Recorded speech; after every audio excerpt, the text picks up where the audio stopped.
Black CEO denied his seat in a private jet lounge. 12 minutes later, he pulled every dollar from their company. You don't sit here. Move. Ryan Hale said it like the sentence had weight, like the room itself would obey him before the man in the charcoal hoodie even had a chance to breathe. His voice cut across the private jet lounge sharp and clean, slicing through the soft hum of espresso machines, low conversations, and the controlled luxury of people who believed silence was part of the price they paid to be there. Then Ryan tossed his tailored navy jacket across the cream leather seat beside Malik Johnson. Not near it. Not over the armrest. Across it. Like he was marking territory. Victoria Hale stood just behind him, one hand wrapped around the handle of a white designer carry-on, the other resting against her phone. She looked Malik over once, slowly, from his plain black sneakers to his dark jeans to the hoodie with no visible logo. Her expression did not twist into disgust. It was worse than that. It flattened into certainty. The kind of certainty people wear when they believe a stranger's worth can be measured before he speaks. Malik did not move. He had been sitting there for 10 quiet minutes, boarding pass resting loosely between two fingers, phone dark on his knee, posture relaxed but grounded. No gold watch. No entourage. No assistant hovering nearby. No leather briefcase with initials embossed into the handle. Just a black man dressed like comfort mattered more than performance, sitting in a lounge built for people who were used to being recognized before being respected.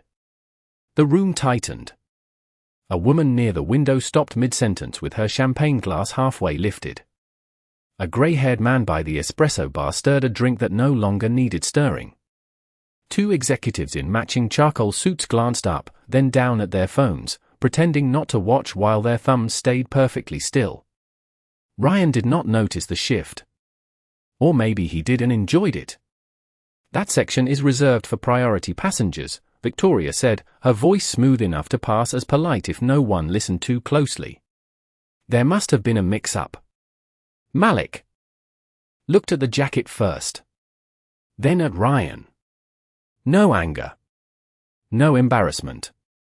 Just stillness. The kind that made impatient people uncomfortable. Ryan smiled, small and hard. You heard me, right?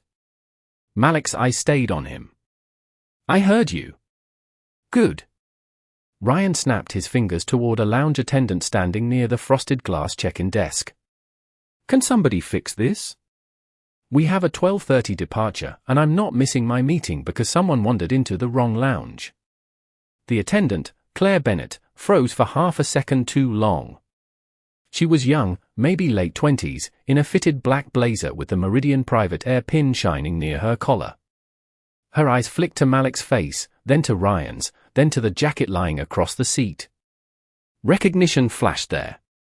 Not full recognition. Something closer to a memory trying to surface. But Ryan's pressure landed faster than her courage. Sir, Claire said carefully, walking closer.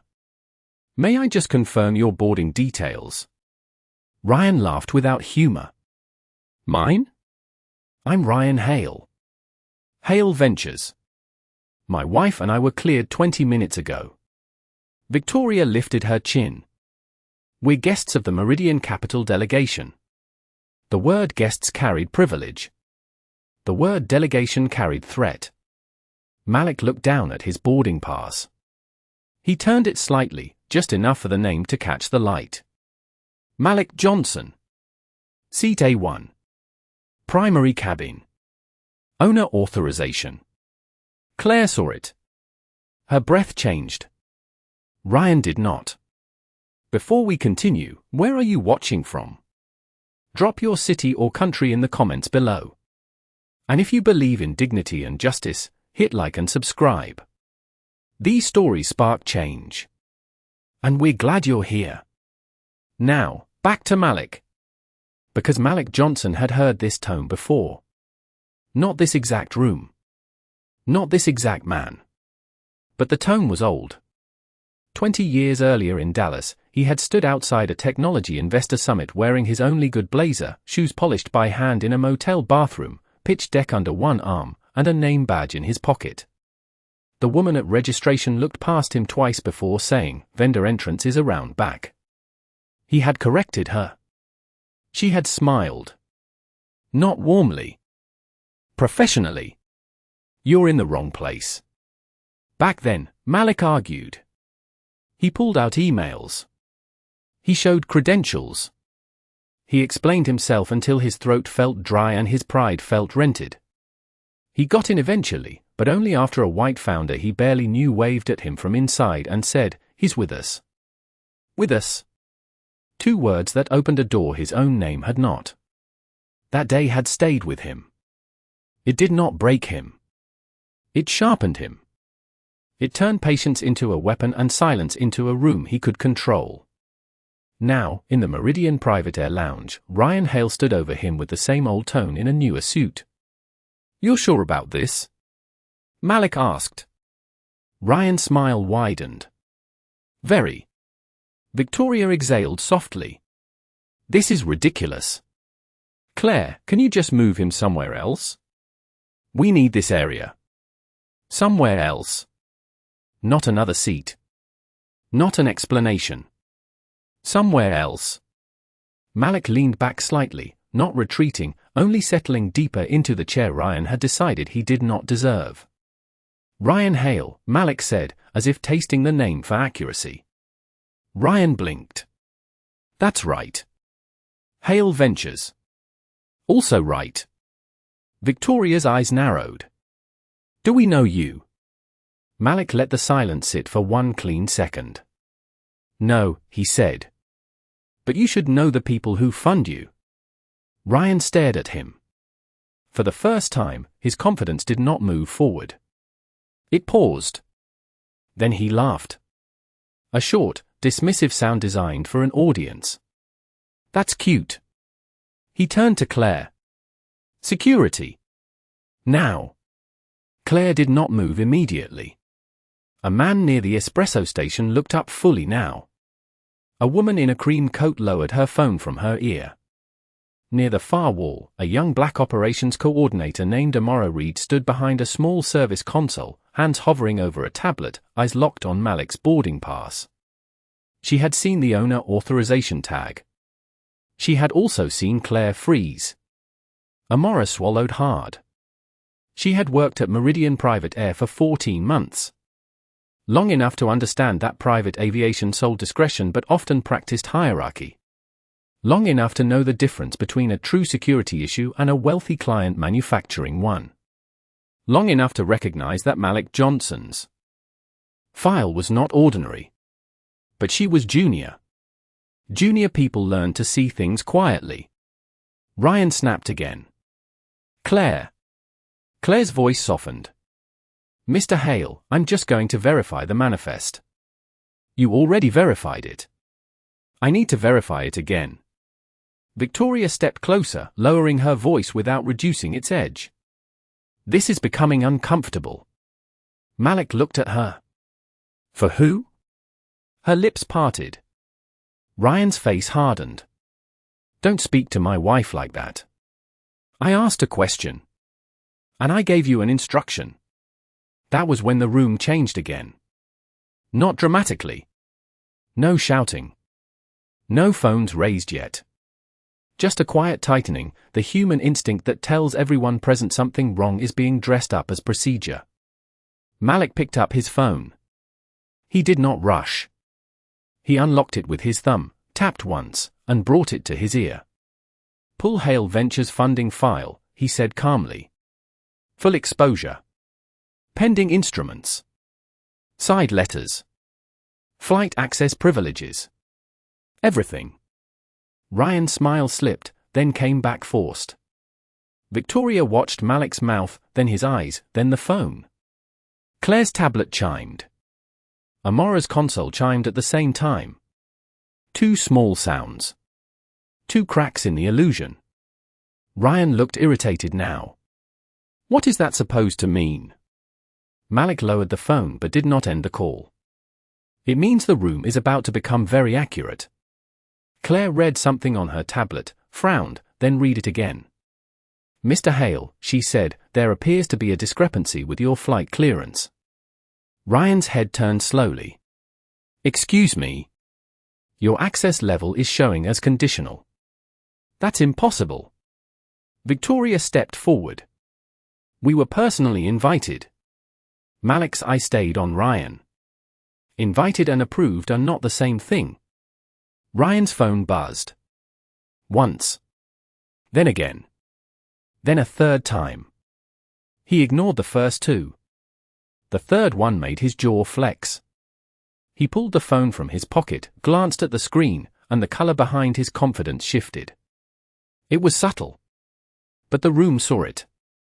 People always see the first crack in someone who walked in acting unbreakable.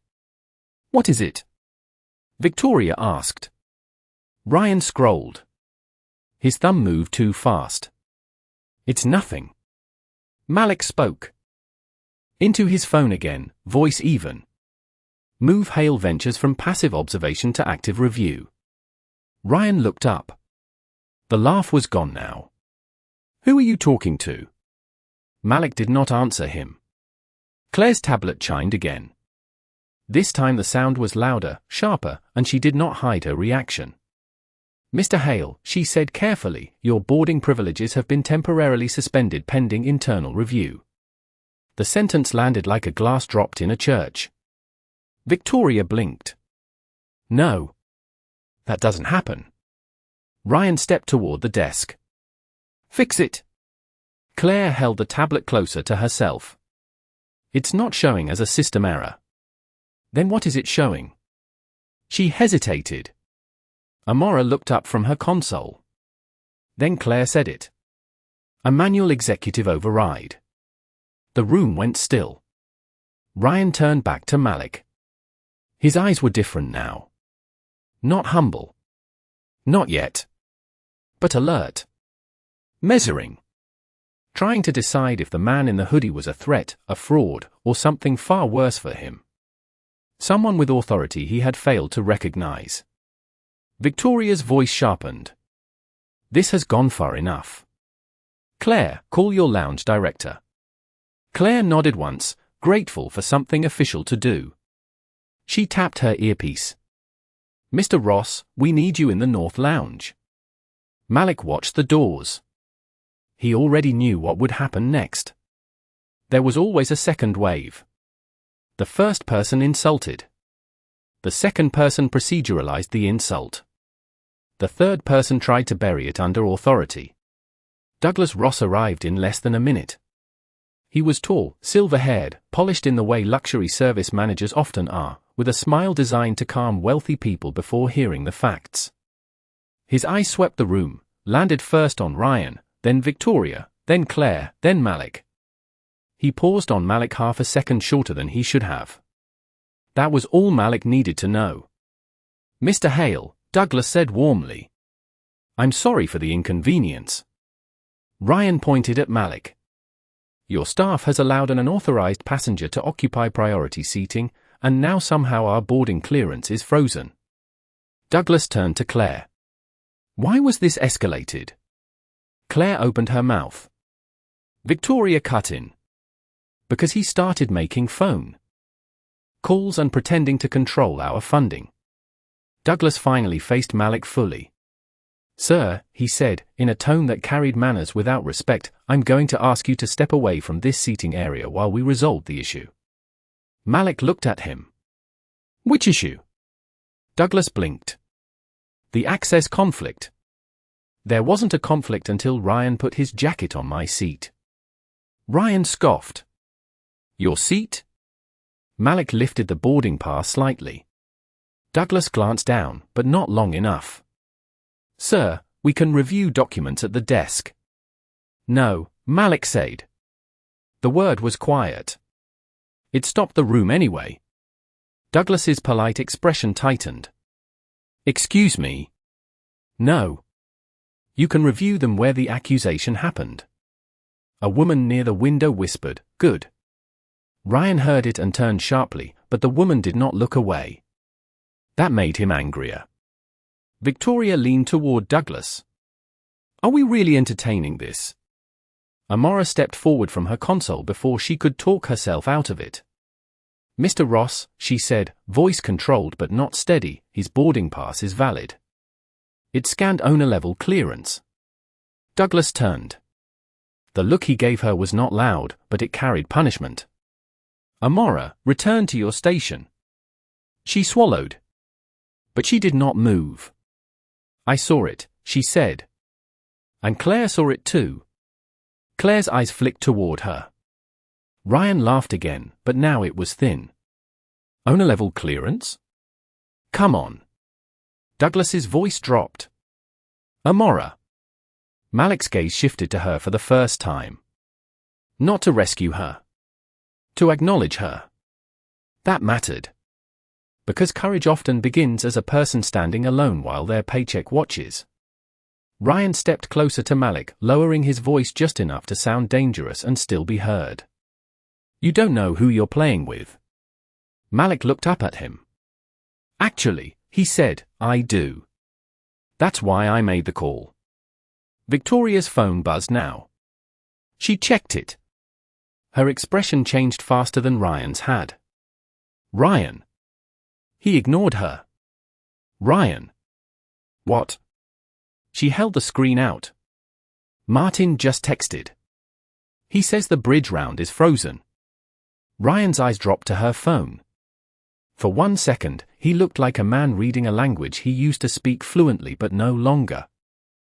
"Understood. That's not possible," he said. Malik finally ended his call.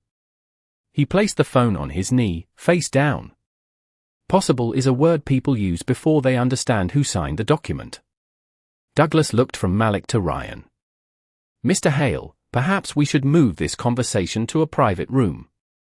"No," Malik said again. Douglas turned back slowly.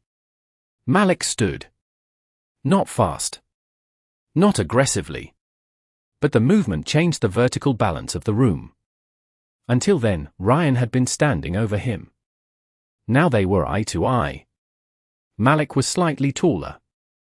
Ryan noticed. So did Victoria. So did everyone pretending not to watch. "This began in public," Malik said. "It will be corrected in public." Douglas's jaw tightened. "Sir, I don't think you understand how sensitive these operations are." Malik's eyes moved to the meridian pin on Douglas's lapel. "I understand them better than you do." Douglas's mouth opened. Before he could answer, Amora's console sounded again. This time a red notification flashed across the screen large enough for Claire to see from the desk. Claire whispered, "Oh my God." Ryan snapped, "What now?" Amora read it silently. Then aloud. "Hale Ventures has been placed under capital integrity review. All pending Meridian Capital instruments are paused. Associated aviation privileges suspended. Board notification issued." Ryan took 1 step back. Just one. But it was the first honest movement he had made all day. Victoria's hand tightened around her carry-on handle. Douglas's polished calm began to collapse around the edges. "Meridian Capital," he repeated. Malik said nothing. He did not need to. The silence had started working for him. Ryan pointed at Malik. "You did this because of a seat." Malik shook his head once. "No. The seat revealed the problem." "That's insane." "No," Malik said. "It's evaluation." Ryan's phone began buzzing non-stop now. Not notifications. Calls. One after another. Martin Bell. Elise Cho. Daniel Rusk. Names attached to money, influence, and panic. Each call came like a door closing somewhere else.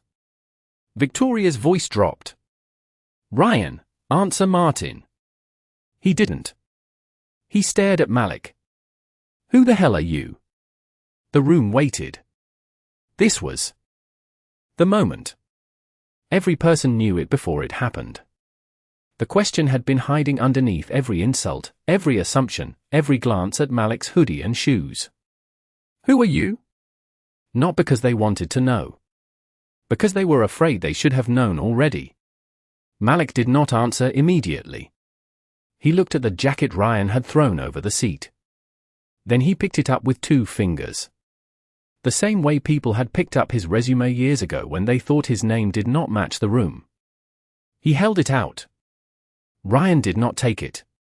So Malik let it fall neatly across the empty chair beside him. "You walked in," Malik said, "saw a black man in a hoodie, and decided I was in your way." Ryan's face tightened. "That is not what this is." "That is exactly what this is." Victoria shook her head quickly. "We never said anything about race." Malik looked at her. "You didn't have to." No one moved. Even Douglas had gone quiet. Malik reached into his back pocket and pulled out a slim black card. Not a credit card. Not a business card. Something heavier.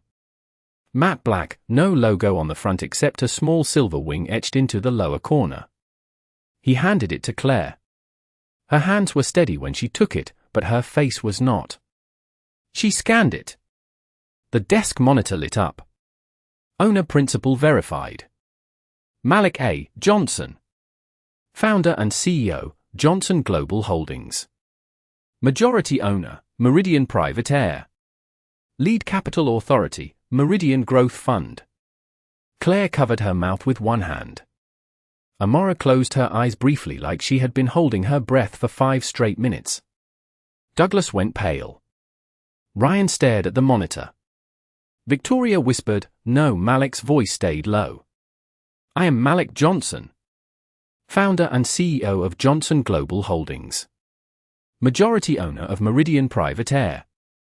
Lead Capital Authority on the Meridian Growth Fund." He let the words settle. Then he looked directly at Ryan. "You didn't just tell a man to move from a seat. You told the owner of the aircraft, the owner of this lounge, and the man who approved your company's bridge funding that he didn't belong." The room did not erupt at first. It inhaled. A collective, stunned breath. Then one phone rose. Then another. A woman by the window whispered, "He owns the lounge." The grey-haired man by the espresso bar said, "Louder now," and he never raised his voice.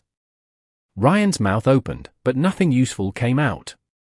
Douglas recovered first, because men like Douglas are trained to survive proximity to power. "Mr. Johnson," he said quickly, stepping forward, "I sincerely apologize." "Had I known," Malik cut him off.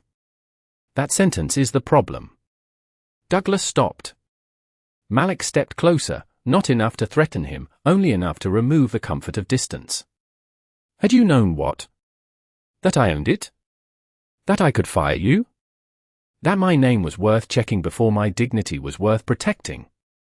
Douglas looked down. Malik turned to Claire. "You hesitated," he said. Claire swallowed. "Yes, sir." "But you checked." She nodded. Then he turned to Amora. "You spoke." Amora's eyes glistened, but her voice held. "I should have spoken sooner." "You spoke while it still cost you something. That matters." Ryan found his voice again, but it came out thinner.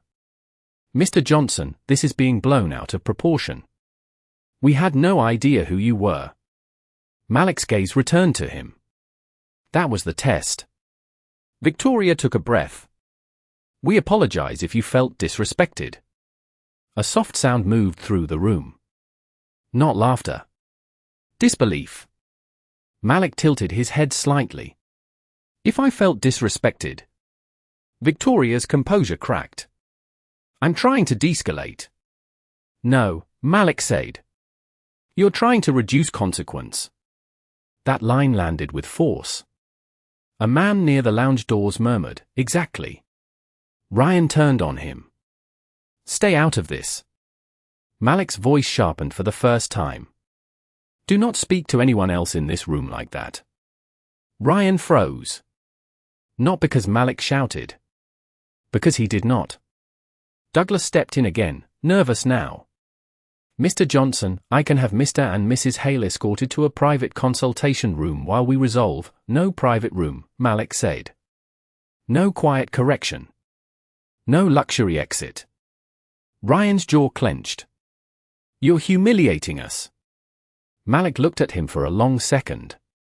You started with humiliation. I'm ending with accountability. Claire's tablet chimed again. This time she looked at Malik for permission before reading. He nodded once. Claire's voice carried through the lounge.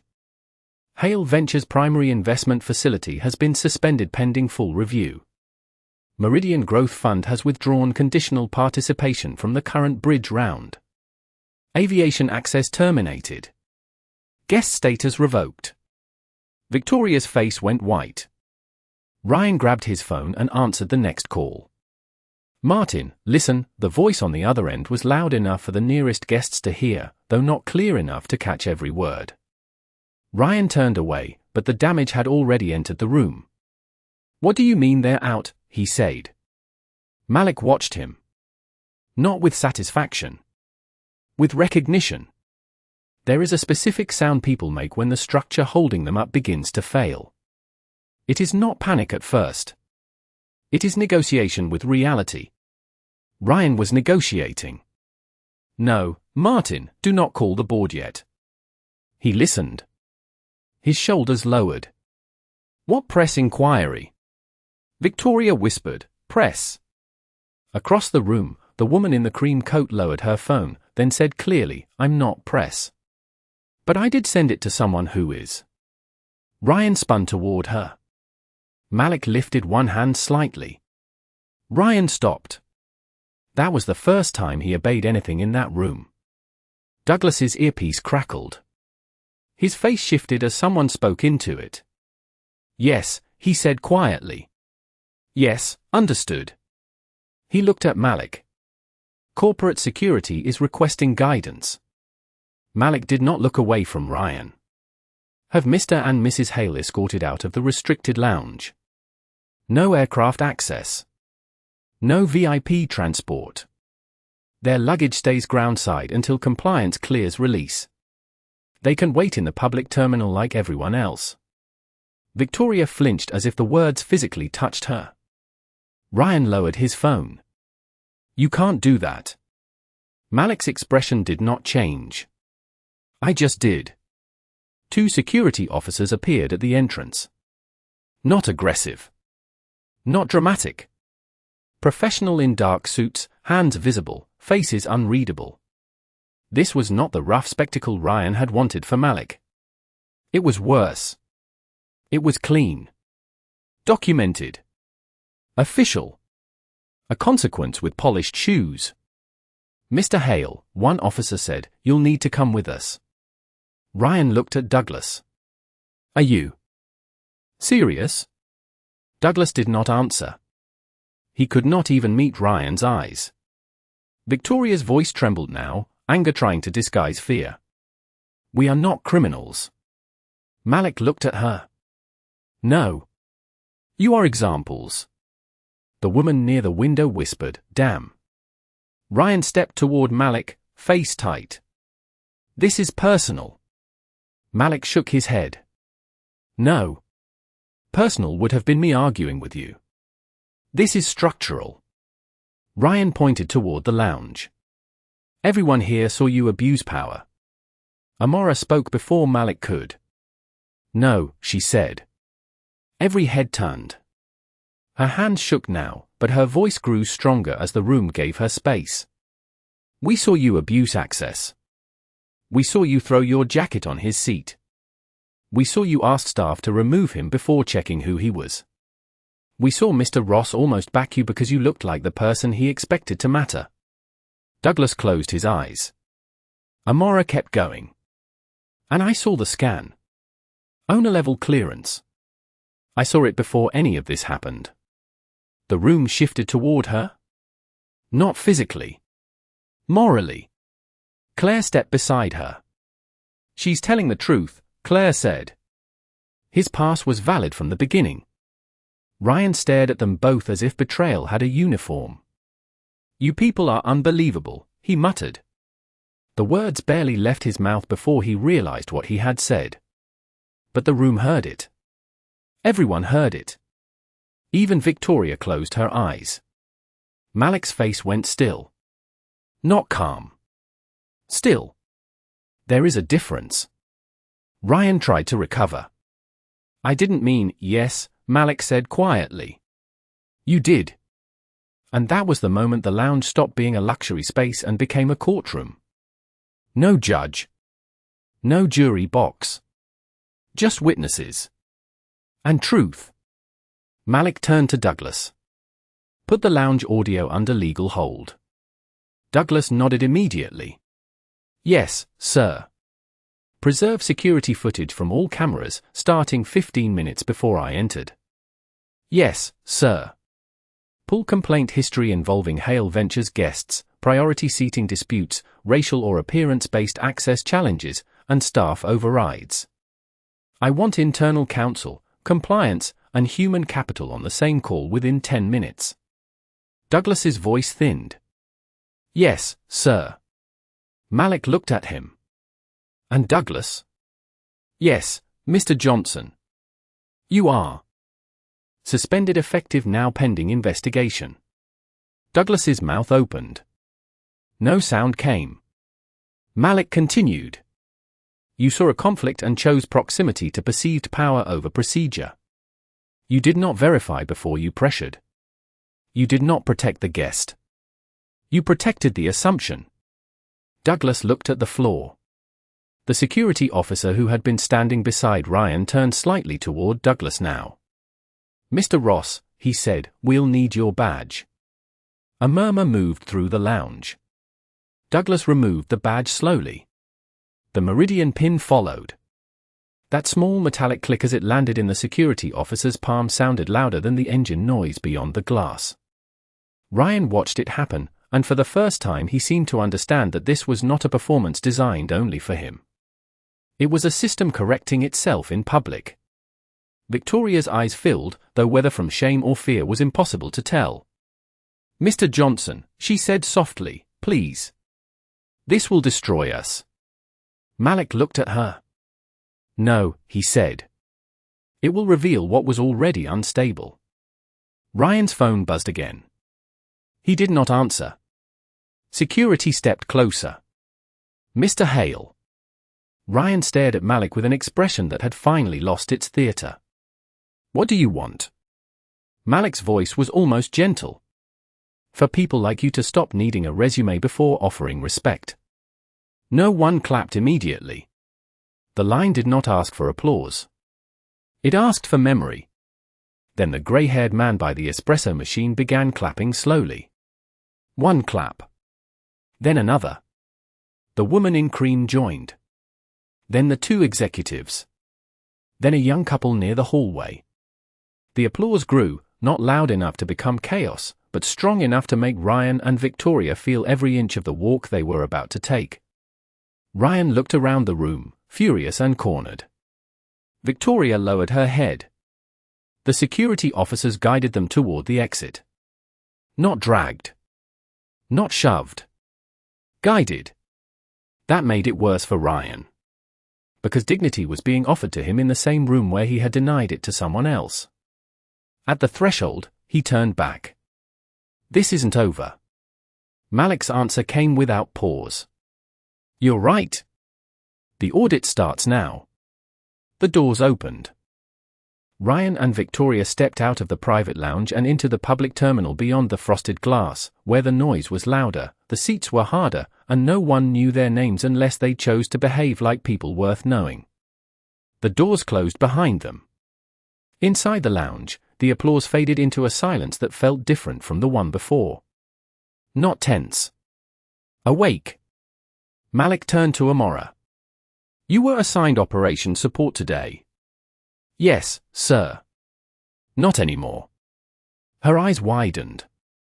Malik's expression softened slightly. You'll serve as interim lounge operations lead until corporate appoints permanent management. Claire will support you. Every guest in this room will be offered a written statement of what happened and a direct line to compliance if they wish to provide testimony. Amora blinked fast. Sir, I don't know if I'm qualified. You knew what was right while people above you pretended not to. That is a qualification. Claire touched Amora's arm gently. The woman in cream smiled. The grey-haired man nodded like something in him had settled. Malik looked around the room. I apologize to everyone who had to witness this. But I will not apologize for letting it be seen. A man near the window said, you shouldn't. Another guest added, this needed to happen. Malik nodded once. Then his phone rang. He looked at the screen. Anita Ross, General Counsel. He answered. Go ahead. Anita's voice came through clear and controlled. We have the Hale file open. There are irregularities. Malik's eye shifted toward the glass doors through which Ryan and Victoria had just exited. What kind? Side agreements not disclosed to the full board. Vendor concentration risk. 2 suppressed complaints from minority founders alleging exclusion from Hale-sponsored investor events. 1 complaint involving Meridian Lounge access 6 months ago, marked resolved without interview. Malik's jaw tightened. Not surprise. Confirmation. Who marked it resolved? A pause. Douglas Ross signed the internal closure. Amora, standing close enough to hear only fragments, watched Malik's face change by 1 degree. That was enough. Expand the legal hold, Malik said. Hale. Ventures, Douglas Ross, guest access decisions, all VIP preference overrides for the last 18 months. Already drafting. And Anita? Yes. Prepare a board call. Meridian Growth Fund withdraws from Hale Ventures completely unless compliance finds reason not to. Not the other way around. Understood. He ended the call. Outside, through the glass, Ryan stood in the public terminal with his phone to his ear, free hand pressed against his forehead. Victoria sat nearby, no longer scanning the room with ownership. Now she watched people walk past without seeing her, and perhaps for the first time that day, she understood what invisibility felt like when status stopped introducing you. Malik did not stare long. He turned toward the runway. Beyond the glass, his jet waited. Black tail. Silver wing. Meridian crest catching afternoon light. The aircraft had not moved. It had waited for the person who actually had the right to decide when it left. Amora approached carefully. Mr. Johnson, she said, your aircraft is cleared. We can board when you're ready. Malik picked up his boarding pass. Then he paused. He looked at the chair where Ryan's jacket had been. Empty now. Clean. Just a seat again. But not really. Some objects absorb what happens around them. That chair had held insult, assumption, silence, revelation, and consequence in less than 12 minutes. Malik turned back to Amora. Before I board, bring everyone on duty into the lounge. Amora nodded. Yes, sir. Within minutes, the lounge staff gathered near the desk. Some looked nervous. Some confused. Some ashamed even though they had done nothing directly. That was how institutions worked. The behavior of a few stained the air for everyone. Malik stood in front of them without a podium. He did not need one. What happened here today was not a customer service failure, he said. It was a dignity failure. No one moved. When a guest is misjudged because of clothing, skin, accent, age, body, or perceived class, the damage is not limited to that guest. It tells everyone watching what this company actually values when no executive is visible. Claire looked down. Amora looked straight ahead. Effective. Immediately, Meridian Private Air will conduct a full access equity review across all lounges. Every VIP override will require dual verification. Every complaint involving appearance-based treatment will bypass local management and go directly to compliance. Every employee will receive authority to pause escalation when bias is suspected, regardless of rank. A young attendant in the back whispered, finally. Malik heard it. He looked toward her.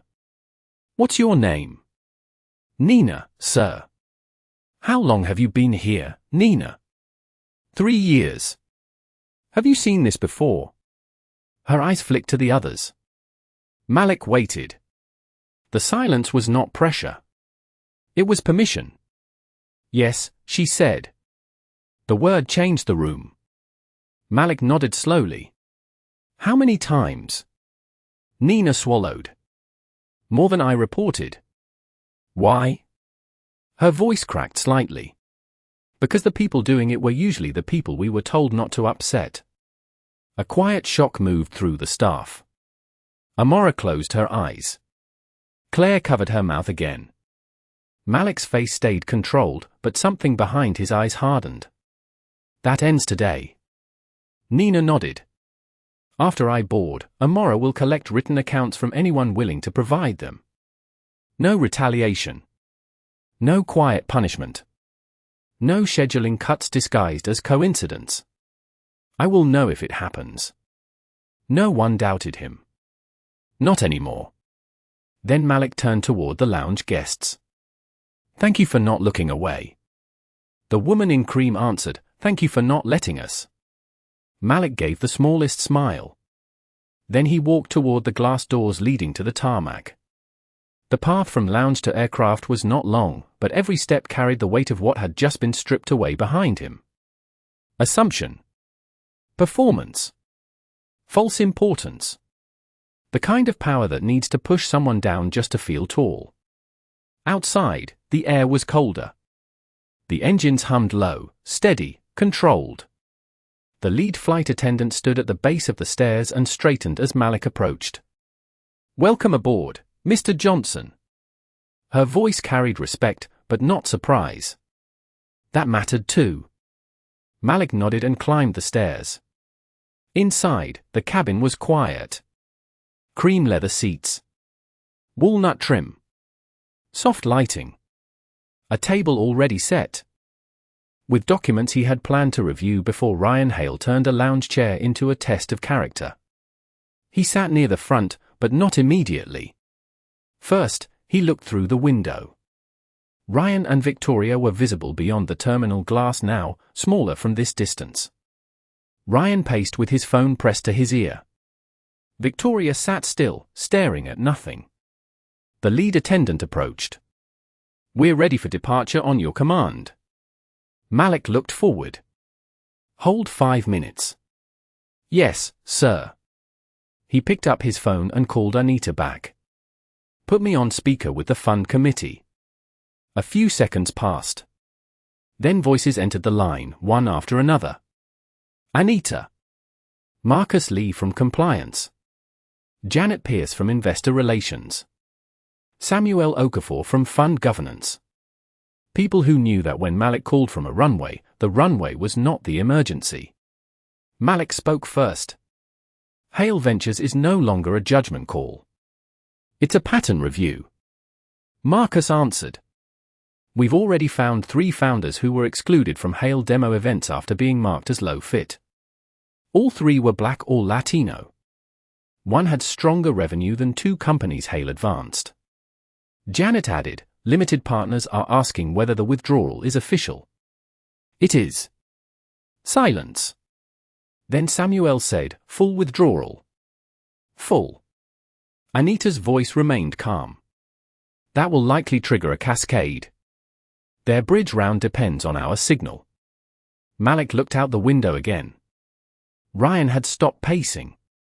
He was staring at his phone like it had become a weapon pointed inward. Then let the cascade tell the truth, Malik said. Janet exhaled softly. Understood. Malik continued. No public gloating. No revenge language. Our statement is simple, Meridian Growth Fund has withdrawn from Hale Ventures pending review of governance, disclosure, and values alignment concerns. We will not invest where access is confused with entitlement. Anita said, I'll draft it now. And include this, we do not fund companies whose leaders fail the room before they reach the boardroom. A pause. Samuel said quietly, that line will travel. It should. Malik ended the call. The cabin remained still. The engines waited. His phone buzzed again. This time it was a message from an unknown number. "Mr. Johnson, this is Victoria Hale. I know I have no right to ask, but please consider what this will do to the employees who had nothing to do with what happened." Malik read it once.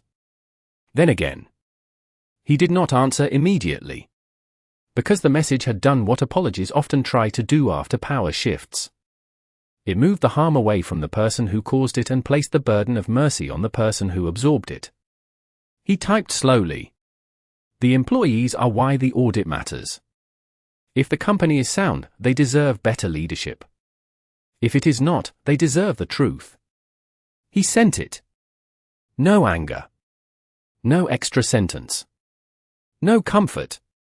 Outside, Victoria looked down at her phone. Her shoulders dropped. The aircraft door sealed. The lead attendant's voice came softly from the front. "Door secured. Ready when you are." Malik placed his phone face down. "Proceed." The jet began to move. Slow at first. Then steady. The lounge, the glass, the terminal, Ryan, Victoria, Douglas, the chair, the jacket, the apology that arrived too late, all of it began sliding backward. Not erased. Left behind. As the aircraft aligned with the runway, Malik closed his eyes for one breath. He saw Dallas again. The registration desk. The badge in his pocket. The woman's smile. "You're in the wrong place." He opened his eyes as the engines deepened. "No," he said quietly to no one. "I was early." The jet accelerated. The runway blurred. Then the ground fell away. Below, in the terminal, Ryan watched the aircraft lift into the sky without him. For most of his life, departure had meant people waiting on him, doors opening for him, rooms bending around him. Now he stood behind glass, locked out by the same invisible machinery he had always assumed worked only in his favor. Victoria stood beside him. Her voice was barely audible. "We were never supposed to be on that plane." Ryan did not answer. Because his phone had started buzzing again. Investor withdrawal. Board emergency session. Press inquiry. Compliance demand. Partner concern.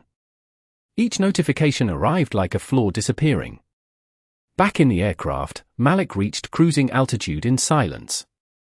The sky opened clean and wide around him, blue fading into silver at the edges. The cabin light softened. The lead attendant moved quietly through the aisle. Nothing about the flight felt triumphant. That was important. Triumph was too small for what had happened. Correction was better. His phone lit again. "Anita." He answered. "Go ahead. The statement is live. Hale's board has requested immediate conversation. They're asking if suspension can be reversed pending internal clarification." Malik leaned back. "What is their language?" "They're calling it a situational misinterpretation." Malik looked out at the clouds. It was not misinterpretation. It was demonstration. "I'll relay that." "No. Relay this: Meridian will not reconsider until Hale's board removes Ryan from operational control during the audit." Anita paused. "That will force a leadership crisis." It already had one. They just hadn't named it. "Understood." "And Anita?" "Yes." "Find the founders. The ones excluded from Hale events. All of them. If their companies were harmed by biased access practices connected to our network, I want a remediation fund structured by Friday." A warmer note entered her voice. "That part one was hoping you'd say." Malik almost smiled. "Then you know me too well." He ended the call. For a while, there was only the engine hum. Then the lead attendant approached with a glass of water. "Mr. Johnson," she said, "I hope this isn't out of line." Malik looked up. "It isn't yet." She smiled nervously.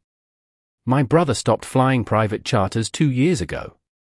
He's a chef." Brilliant.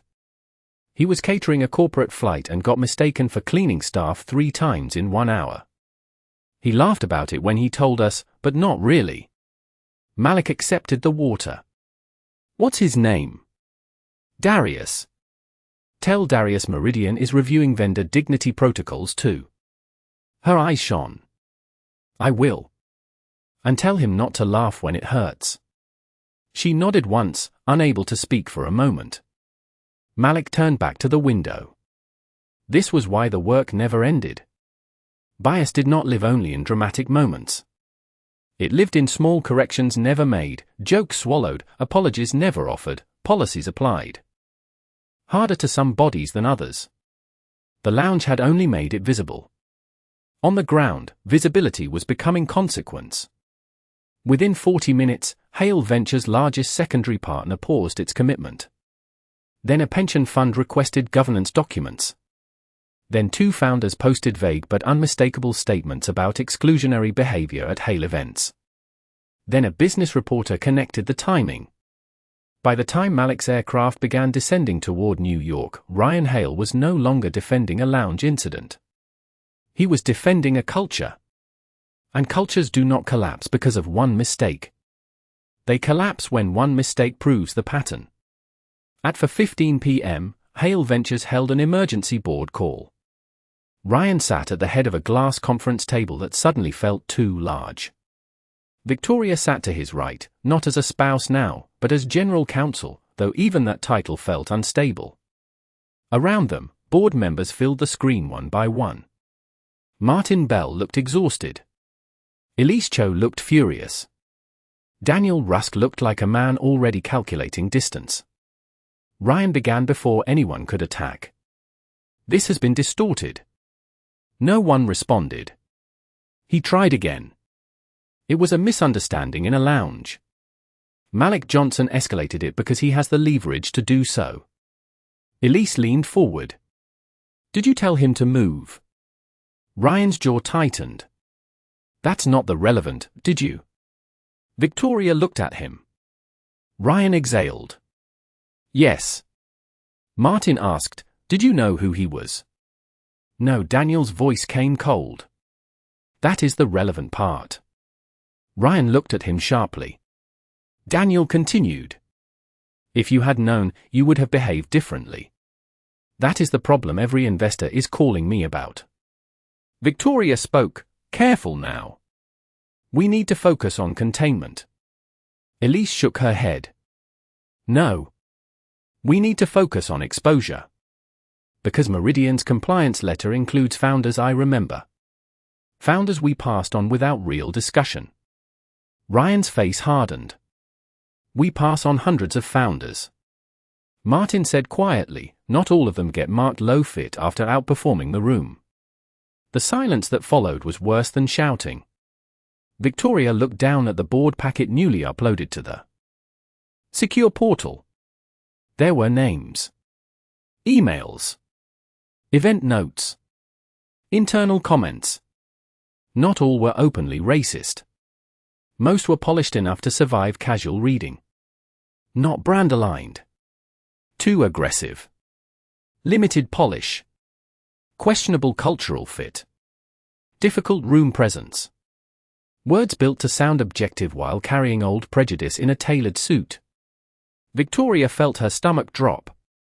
Because she had approved some of that language. Ryan saw her face. What? He asked. She did not answer. Elise did. Meridian is requiring your temporary removal from operational control. Ryan laughed once. Absolutely not. Martin's face remained still. Then the bridge round dies tonight. It's already wounded, Daniel added. We're deciding whether the company survives the infection. Ryan stood so quickly his chair rolled back. You're going to let him do this to us? Elise's voice sharpened. You did this to us when you treated a capital authority like an inconvenience because he didn't look rich enough for you. Ryan stared at the screen. For the first time all day, no one in the room moved to protect his ego. That was how power truly left. Not in one dramatic explosion. But in the moment people stopped cushioning the fall. At 5:02 p.m., Hale Ventures announced Ryan Hale would step back pending an independent review. At 5:17 p.m., Meridian confirmed full withdrawal from the bridge round. At 5:41 p.m., 3 founders formerly excluded from Hale-sponsored demo sessions received direct calls from Malik Johnson's office. Not assistants reading scripts. Direct calls. The first founder was Tanya Brooks, who had built a logistics AI platform and been told she was too operational for venture scale by a Hale associate who later funded a weaker competitor. The second was Luis Marino, whose clean energy hardware company had been denied a meeting after an event note described him as not executive-facing enough. The third was Andre Wallace, who had sat in a lobby for 90 minutes while Hale Partners took meetings with founders who arrived after him. Malik called each of them from the car after landing. He did not promise money on the spot. That would have been performance. He promised review. Real review. With decision-makers in the room. That was rarer. By evening, the footage from the lounge had begun circulating online. Not the whole incident. Just fragments. Ryan's jacket landing on the chair. Victoria saying he clearly is not supposed to be here. Malik saying, you didn't have to. The monitor verifying owner principle. The security escort. The applause. The internet did what the internet does. It amplified. It argued. It misunderstood parts. It turned one line into a caption. You're trying to reduce consequence. By midnight, that line was everywhere. But Malik did not watch the clips. He sat in his office on the 53rd floor of Johnson Global Holdings, jacket off, sleeves rolled, city lights stretching below him like circuitry. On his desk sat 3 files Anita had sent over. Hale Ventures. Meridian Lounge Conduct. Access Equity Review. He opened the third first. Because revenge ends with a person. Reform begins with a system. At 12:18 a.m., Amora Reed sent her first interim report from the lounge. Malik read it twice. 23 staff accounts. 7 prior incidents involving guest appearance assumptions. 4 involving black passengers. 2 involving Latino passengers. 1 involving an Asian woman repeatedly asked if she was traveling with a member. 3 complaints closed locally by Douglas Ross. 1 line from Nina's statement stayed on the page like a bruise. We learned which guests were allowed to be upset and which guests had to stay calm to be believed. Malik leaned back. He stared at the sentence for a long time. Then he forwarded it to Anita with 1 instruction. Build the policy around this truth. 3 days later, Meridian Private Air announced the Johnson Access Standard. It was not a glossy campaign. No smiling stock photos. No vague pledge about belonging. It changed procedures. Every lounge employee received authority to request secondary review when a guest was challenged based on perceived status. Every local complaint involving dignity, identity, or appearance bypassed local managers automatically. Every VIP client agreement included a conduct clause. Any guest who harassed, displaced, threatened, or demeaned another guest or employee could lose access regardless of spend level. The last part made the most noise. Luxury clients were used to rules bending toward money. Malik made the rule bend toward dignity. Some clients complained. Meridian let them. 3 accounts cancelled. 9 more upgraded. 1 retired judge wrote a letter saying it was the first time she had seen a private aviation company treat dignity as operational risk instead of public relations language. Amora Reed was promoted permanently to Director of Lounge Integrity for the Northeast region. Claire Bennett was retained and moved into compliance training after admitting she had hesitated because she feared upsetting Hale Ventures. Douglas Ross resigned before his investigation concluded. The report still named him. Ryan Hale did not return to operational control. The independent review found enough governance failures, suppressed complaints, and biased access patterns to force a restructuring. Hale Ventures survived, but not as Ryan's kingdom. The board appointed Elise Cho interim managing partner and created a founder access council with outside oversight. Victoria stayed through the transition. Not untouched. Not forgiven by statement. But present. She submitted a written admission to the board acknowledging her role in normalizing language that disguised bias as fit. It did not save her reputation. It may have saved a part of her integrity. Ryan fought longer. Men like Ryan often do. At first, he blamed pressure. Then optics. Then cancel culture. Then Malik. But the footage remained. The documents remained. The founders remained. And eventually, so did the truth. He had not been destroyed by a black CEO in a hoodie. He had been revealed by one. 3 months later, Malik returned to the same Meridian lounge. Not for theater. For inspection. The cream leather chairs were still there. The espresso machine still hummed. The runway still stretched beyond the glass. But the air had changed. Not because bias had magically disappeared. It never disappears that easily. The air had changed because people knew what would happen if it showed itself and no one spoke. Amara met him at the entrance. This time she wore a navy suit and a Meridian leadership badge. Her posture was different. Not inflated. Rooted. "Welcome back, Mr. Johnson." Malik smiled slightly. "How's the room?" "Better," she said. "Not perfect." "Good answer." They walked together past the seating area where everything had happened. A small plaque had been added to the wall near the north window. Simple brushed steel. No dramatic wording. "Dignity is not a premium service."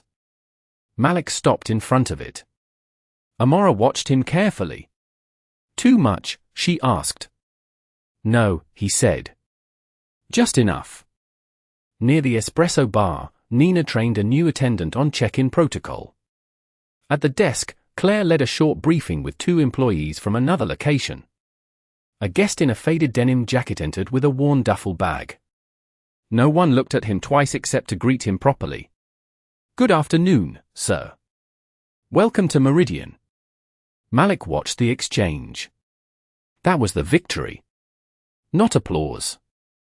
Not humiliation. Not a viral clip. A man walking into a room and receiving respect before anyone calculated his worth. Amara followed his gaze. "We still get pushback," she said. "Some guests don't like being told conduct rules apply to them too." Malik nodded. Then they were never guests. They were liabilities with luggage. She laughed softly before she could stop herself. Malik looked at her. "Keep that one internal." "Yes, sir." His phone buzzed. A message from Anita. Remediation fund approved. First 3 investments cleared. Tanya Brooks signs Monday. Malik read it and let the smallest breath leave his chest. Then he showed Amara. Her smile spread slowly. "That came from this." "No," Malik said. "It came through this." He looked at the lounge again. The chairs. The glass. The staff. The place where Ryan Hale had once thrown a jacket and accidentally opened a system. "People think justice is one dramatic moment," Malik said. "A reveal. A firing. A door closing." Amara listened. But real justice is what gets built after everyone stops clapping. Outside, a jet rolled toward the runway. Inside, the lounge moved with quiet precision. No one had to announce Malik's power. No one had to whisper his title. No one had to ask why he belonged. He stood in the room he owned, dressed simply, watched closely, and said nothing for a moment. Because silence, in the right hands, was not surrender.